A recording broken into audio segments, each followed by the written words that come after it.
from popping eyeballs to Paul Bunyan monsters, plus a much longer ending with all the OG losers. The first season of Welcome to Derry has some fascinating deleted scenes and characters. Yippee-ki-yay movie lovers, I'm Jan, and it's time to float again as I reveal the show's scrapped scenes and alternate ending. Obviously, spoilers ahead. Andy Muschietti's plan for the series originally featured a huge connection to the It movies, with a major role and subplot for Eddie's mother, Sonia Kaspbrak. Welcome to Derry takes place 27 years before the events of the first film, and in the initial plan, Sonia would have been a young journalist and outsider from Portland who visited the town to report on the controversy around the construction of the Paul Bunyan statue and why the locals were opposing it. At the time, Sonia was a bright, young, enthusiastic reporter who was hoping the statue story would be an easy puff piece that would then give her an opportunity to investigate the more interesting mystery of why so many kids were going missing in Derry. Series co-showrunner Jason Fuchs said in an EW interview that the original idea was that Sonia notices this fog of Derry that's covering the town. She then investigates and, by the end of the season, falls prey to that fog and goes from someone who's deeply inquisitive to just accepting that bad things happen in Derry. The way this was going to play out was that Sonia would have been visited by an incarnation of It that appeared as a tiny version of Paul Bunyan's legendary blue ox, which would have appeared wherever she went around the town. The blue ox bore the face of Bill Skarsgård, and as it smiled at her, it dragged her into the fog and a state of forgetfulness, eventually turning her into the over-controlling yet apathetic mother of Eddie we see in the movie. Muschietti also explained that the construction of the Paul Bunyan statue was a much bigger event in his original plans for the show, although there are still some remnants of this early idea in the series. Suck an egg, Paul Bunyan! That statue has got to go. Muschietti said Eddie's mother was cut because there was so much story. Part of her character, however, was incorporated into Charlotte Hanlon, another outsider who arrives in Derry, notices how strange everyone is, and questions barbaric acts that everyone seems to ignore. Still, I think cutting Sonia from the story feels like a lost opportunity to really personalise Pennywise's malign effect on Derry. Her character's strongly connected to the original losers, and seeing her descent from idealistic young reporter to the jaded paranoid mother from the movie, and Pennywise's part in that, would have been truly tragic to watch. We might have also discovered how she ended up deluding her son Eddie into thinking he was ill. You're getting over your sickness, remember? What's sickness, Ma?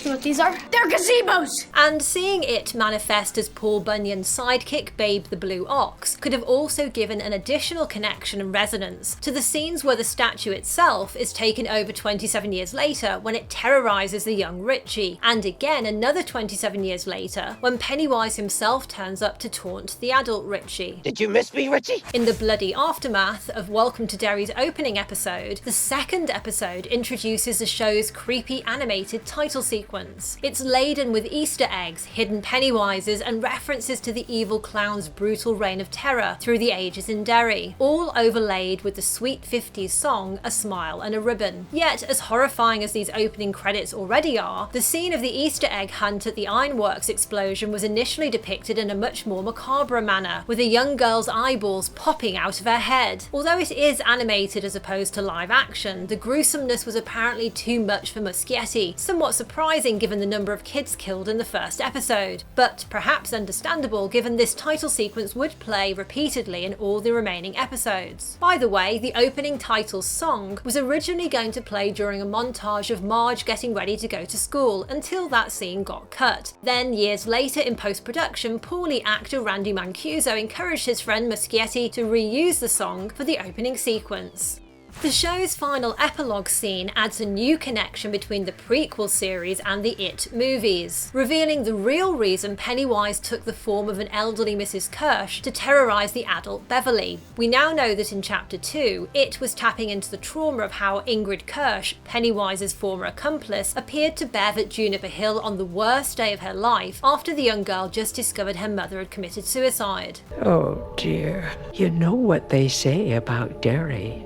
No one who dies here ever really dies. But as well as this Beverly scene, Muschietti originally had 4 epilogue scenes planned, which would have featured all the original losers from the movies. But it seems that money was a major reason for cutting back on this extended final sequence. In fact, in order to pay for just the short epilogue scene they did shoot with Sophia Lillis as Beverly and Joan Gregson as Mrs. Kirsch, the Muschiettis had to take money out of the VFX budget. The intention of the final scene was to emphasise the connection between Pennywise, Bob Gray, his daughter Ingrid Kirsch, and the loser with the strongest connection to Mrs. Kirsch, Beverly. And in an interview with Deadline, Muschietti has promised there will be more exploration of Bob Gray and Ingrid in both the following seasons. Muschietti said that Ingrid is a very specific, very unique character because she's a victim, but she's a perpetrator too. Perhaps then we'll see future connections between her and the other losers from the movie as Muschietti originally envisaged for the first season. Another complication that changed the ending was the Hollywood strikes. Initially, the show's shoot began in the first half of the year, but the strikes halted filming after 3 episodes. This meant that filming for the finale took place in winter rather than summer, which is why it takes place on the frozen lake setting. The interruption from the strike is also why you might have noticed the child actors look a bit different in later episodes versus earlier ones, as they'd literally grown in the intervening months, plus their voices were changing.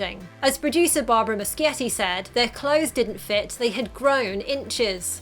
Now, one of the most disturbing moments in the show is Ronnie's nightmare, where Pennywise manifests as a grotesque form of her dead mother and accuses a young girl of deliberately killing her at birth. The entire scene is horrifying, but early concept art shows some alternate looks for the monster, plus a ludicrously freaky scene of the mama bed monster advancing through the room, folding in two like a giant mouth, about to devour Ronnie again. And Welcome to Derry's Jason Fuchs has revealed the scene of Pennywise masquerading as Matty was originally a deleted scene from It Chapter 2, but with Mike Hanlon. You can find out all about that, plus the terrifying unused Pennywise designs cut from the franchise, such as the Pennywise arsemouth, in my Pennywise deleted scenes video. Tap here to check it out. Thanks for watching and see you next time, yippee-ki-yay movie lovers!